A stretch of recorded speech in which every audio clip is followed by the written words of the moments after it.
Arte corre na chuva, capítulo 17.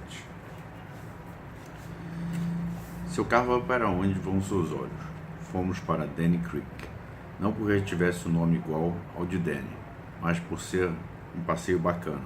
Zoe usando seu primeiro par de tênis para caminhadas e eu andando solto sem coleira. O verão em Cascades é sempre agradável, fresco sob os inúmeros cedros e carvalhos. O caminho amaciado por diversas pegadas, facilitando as longas caminhadas fora da trilha para os cães que os cães preferem. Uma camada fofa e macia de folhas caídas que se decompõem e alimentam as árvores, formando uma cadeia constante de nutrientes e o cheiro. O cheiro teria provocado uma ereção se eu ainda estivesse testículos. Riqueza e fertilidade, nascimento e morte, e alimento e deterioração.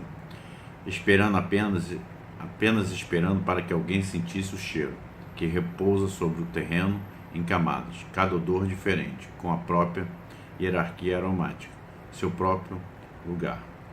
Um olfato apurado, como o meu, consegue separar, identificar, apreciar cada odor. Raramente me deixo levar treinando para ser tão contido quanto os homens. Mas naquele verão, considerando a alegria que estávamos todos sentindo, e o sucesso de Danny e a exuberância de Zoe, até mesmo Eve, que estava leve e solta naquele dia, corri loucamente pelos bosques, como um cão ensandecido, mergulhando nos arbustos, saltando sobre as árvores caídas, perseguindo delicadamente os esquilos, latindo para as árvores, rolando e coçando as costas nos gravetos e folhas e espinhos da terra. Caminhamos pelas trilhas, subimos e descemos colinas, passamos por raízes, rochas, chegando até os Slippery Slabs, como é chamado o lugar onde o rio corre por cima de uma série de pedras grandes, achatadas, formando piscinas em alguns pontos, correndo solto em outros.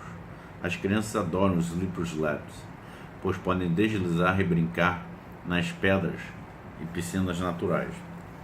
Então chegamos, e eu tomei um pouco de água, fria e fresca, fruto de neve derretida após o inverno. Zoe, Danny e Eve tiraram a roupa e ficaram em trajes de banho, brincando na água. Zoe já tinha idade suficiente para ficar sozinha em algumas partes, e Danny ficou na parte mais funda, Eve na parte mais rasa, e juntos Zoe a escorregar. Eve empurrando a Zoe descendo pela pedra. Quando estavam secas, dava para ficar em cima das pedras, mas quando molhadas, formava-se uma camada que as deixava bastante escorregadia. E ela ia escorregando, gritando, esperneando, caindo na água fria aos pés de Danny. Ele a pegava e a devolvia para Eve, que empurrava de novo e de novo. As pessoas, como os cachorros, adoram a repetição. Correr atrás de uma bola, dar várias voltas em um carro de corrida, escorregar em um escorregador. Por quê? Porque mais que pareça a mesma coisa, ainda assim é diferente. Danny subia a pedra, correndo, e entregava a Zoe. Voltava para o seu lugar na piscina. Eve colocava Zoe na água, e ela gritava e se debatia brincando. Escorregava pelas pedras e era pega por Danny novamente. Até que Eve colocou Zoe na água, mas em vez de gritar e espernear, tirou os pés da água gelada de repente, desequilibrando Eve. Ao perder o equilíbrio, Eve conseguiu colocar Zoe em um lugar seguro, em cima de uma pedra seca, porém seu movimento foi muito abrupto, muito repentino. Enfiou os pés na água, mas não percebeu o quanto eram escorregadias as pedras. Suas pernas desabaram. Ela tentou agarrar em algo, contudo, sua mão agarrou apenas o ar. Seu punho se fechou, vazio. Sua cabeça bateu na pedra, fazendo muito barulho, e um estalo. Ela bateu e estalou e bateu de novo, como uma bola de borracha. Ficamos parados durante um momento que pareceu muito longo, esperando para ver o que aconteceria. E ficou imóvel. E lá estava Zoe de novo, sem saber o que fazer. Ela olhou para o pai, que se aproximou rapidamente das duas. Você está bem? Eve piscou os olhos dolorosamente. Tinha sangue na boca. Eu mordi a língua. Ela disse meio tonta. Como está a cabeça? Está doendo. Você consegue voltar para o carro? Fui na frente, conduzindo Zoe, enquanto Danny ajudava a Eve. Ela cambaleava, mas não tinha senso de direção nenhum. E quem sabe aonde teria ido parar se não tivesse alguém com ela.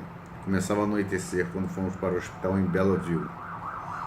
Você provavelmente sofreu uma contusão leve, mas eles precisam dar uma olhada. Estou bem. Eve não cansava de repetir. No entanto, era óbvio que não estava nada bem. Estava desorientado e falando com a voz enrolada, e deixava pender a cabeça, mas Danny acordava dizendo para que não era bom pegar no sono quando alguém sofria uma concussão.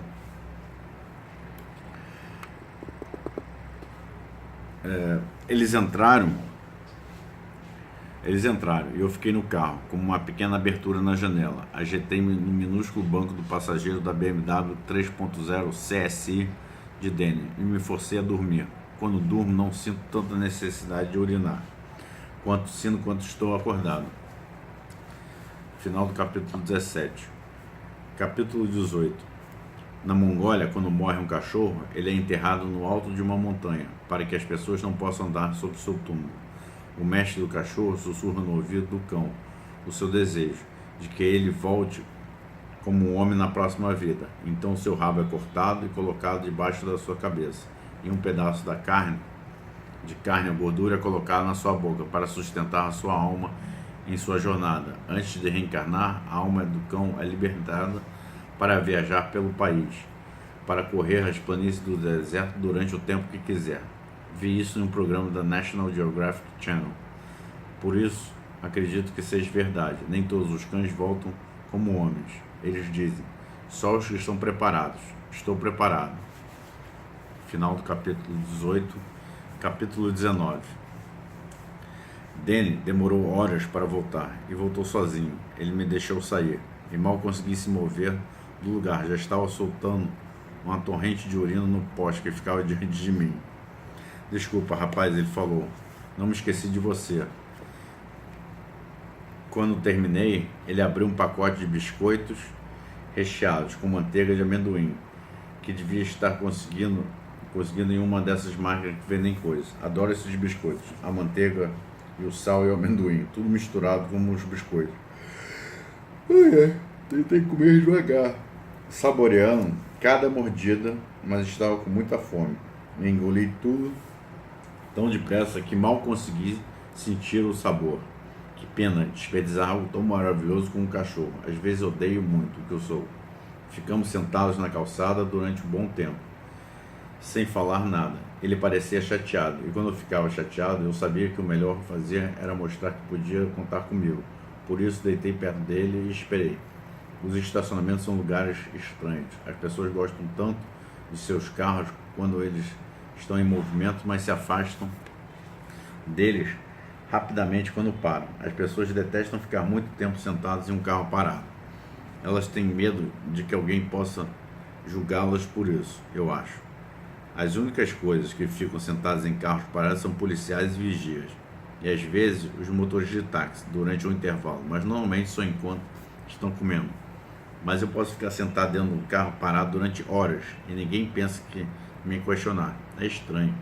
Eu poderia estar à espreita e aí o que iria acontecer? No entanto,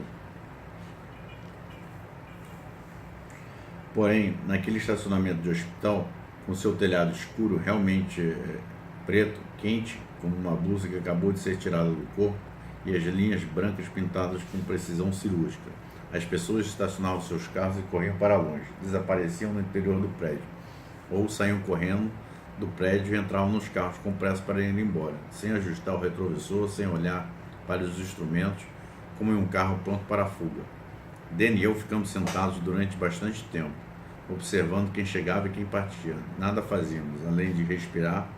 Não precisávamos conversar para nos comunicar um com o outro. Depois de um tempo, um carro entrou no estacionamento e parou perto de nós. Era uma linda Alfa Romeo GTV 74, verde escuro com teto solar de tecido, novinho em folha. Mike saiu lentamente e veio em nossa direção. Eu cumprimentei ele e passou a mão na minha cabeça. Mecanicamente, aproximou-se de Danny e sentou no meu lugar. Tentei alegrar o ambiente, porque os ânimos estavam muito baixos, mas Mike me empurrou quando tentei chegar perto dele. Eu agradeço muito por isso, Mike, Danny falou. Ei, cara, não se preocupe. E quanto a Zoe? O pai de Eve veio buscá-la e a colocou para dormir. Mike assentiu com a cabeça. O barulho dos gritos era mais alto do que o da estrada, mas não muito. Ficamos escutando um concerto de grilos, ventos, folhas, carros ventilados do teto do hospital. Eis porque serei uma boa pessoa, porque eu escuto, não posso falar. Por isso, escuto muito bem.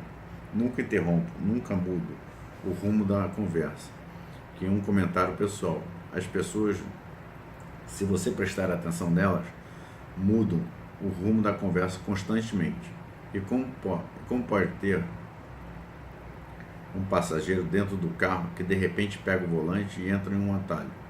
Se nós conhecêssemos como em uma festa, por exemplo, e se eu quisesse lhe contar uma história de quando tive que pegar uma bola de futebol no quintal do vizinho, mas fui perseguido pelo cachorro, tive de pular na piscina para escapar, e eu começasse a contar a história, e você, ao ouvir as palavras futebol e vizinho na mesma frase, interrompesse para contar seu vizinho de infância foi Pelé. Eu poderia ser educado e perguntar: ele não jogou no Cosmos de Nova York? Você foi criado em Nova York.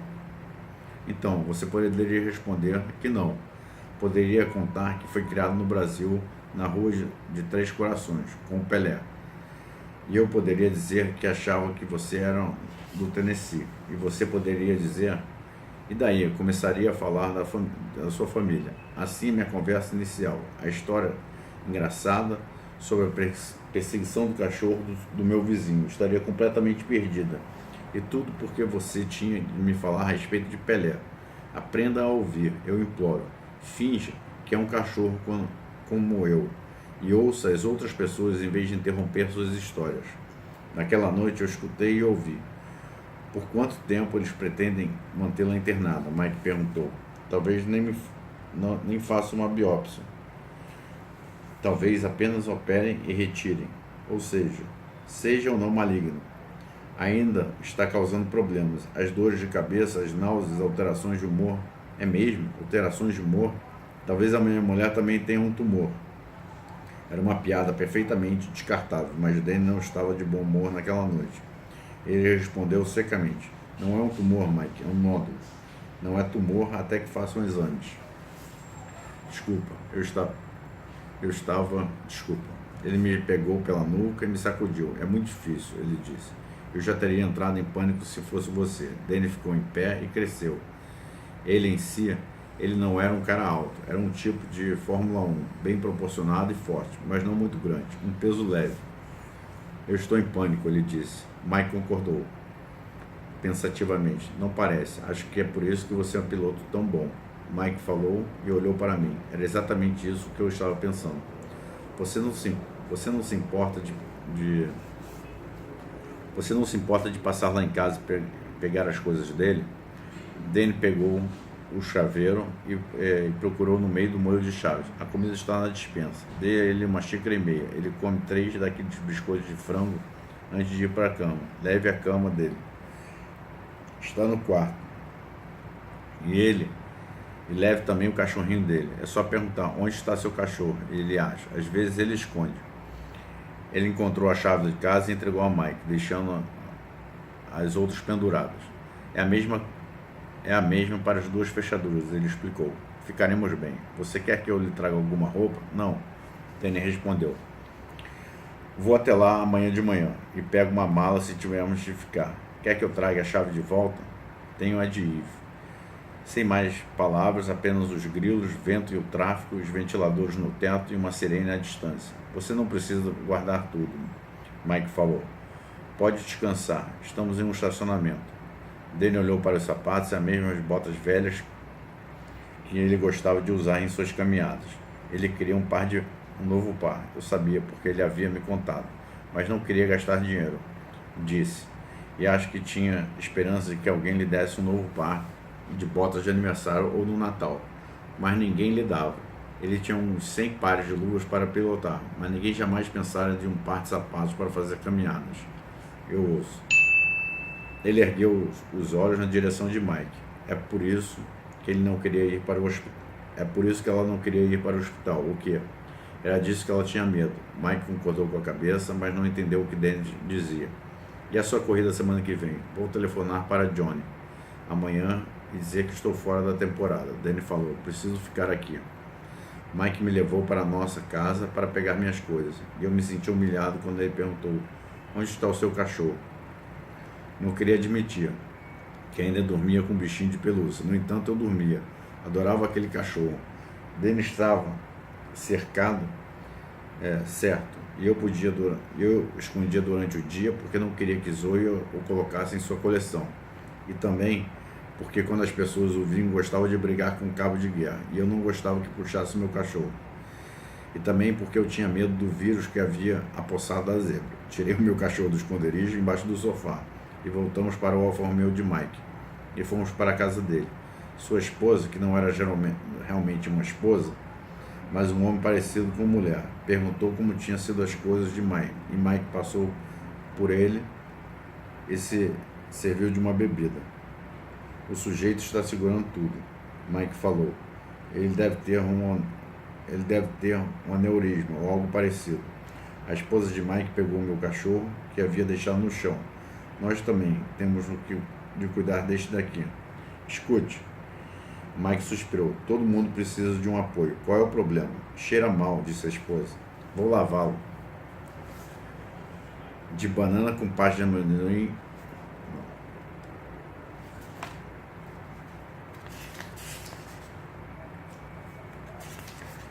Vou lavá-lo. E colocou na máquina de lavar. O meu cachorro, ele pegou o primeiro brinquedo que Danny me deu e colocou na máquina de lavar com sabão. Eu não podia acreditar. Estava chocado. Ninguém jamais havia tratado meu cachorro daquela maneira. Fiquei olhando através do visor da máquina de lavar enquanto ele dava voltas e voltas afogadas no sabão. Fiquei olhando. Eles riram de mim, não com maldade. Eles achavam que eu era um cachorro bobo. Todo mundo acha. Eles riam e eu olhava. E quando ele saiu, eles o colocaram no secador como uma toalha. Eu esperei. E quando ficou seco, eles tiraram e me deram. Tony, a esposa de Mike, o tirou. Ele estava quente. Tony me entregou e disse, muito melhor, hein? Eu queria sentir ódio dele. Queria sentir ódio do mundo. Queria sentir ódio do meu próprio cachorro. Um bicho de pelúcia idiota que Danny havia me dado quando eu era apenas um filhotinho. Estava tão zangado com o modo como nossa família havia se separado de repente. Zoe presa com os gêmeos. Eve doente no hospital. E eu abrigado como uma criança adotada. E agora meu cachorro lavado e sem cheiro. Eu queria me afastar de todo mundo e viver por minha própria conta e com meus ancestrais nas altas planícies desérticas da Mongólia e proteger os carneiros e as ovelhas dos lobos. Quando Tony me entregou meu cachorro e eu peguei com a boca por questão de respeito, levei para a minha cama, porque era isso que Danny gostava que eu fizesse. Me enrosquei nele. A ironia, eu gostei. Gostei do meu cachorrinho limpo em vez de fedido, porque jamais teria imaginado, mas que me deu algo com que me confortar. Acreditar que o centro da nossa família não poderia ser rompido com um acontecimento do destino, uma lavagem acidental, uma doença inesperada. Havia um vínculo profundamente enraizado em nosso núcleo familiar. Danny, Zoe, Eve e eu. E até meu cachorro de pelúcia. Por mais que as coisas ao nosso redor pudessem mudar, estaríamos sempre juntos. Final do capítulo 19.